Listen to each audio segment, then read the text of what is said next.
ज्यांच्या नावाची आता पंतप्रधान पदासाठी चर्चा सुरू आहे ते बालेन शाह नेमके कोण आहेत बघूया। नेपाळी रॅपर, संगीतकार, काठमांडूचे विद्यमान महापौर अशी त्यांची ओळख आहे।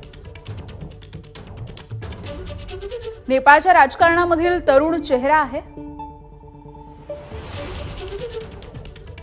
नेपाळच्या अवघ्या 35व्या वर्षी पंतप्रधान पदाच्या रेसमध्ये ते सध्या आघाडीवर आहेत।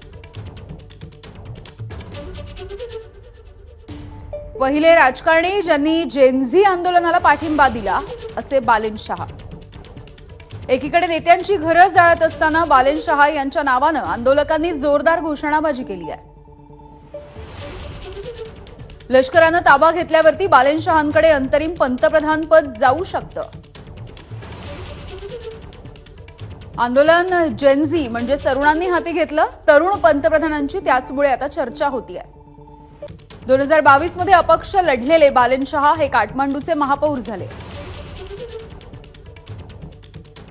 सोशल मीडिया आणि तरुणांच्या माध्यमातून शहांनी 2 महत्त्वाच्या राजकीय पक्षांना धक्का दिला।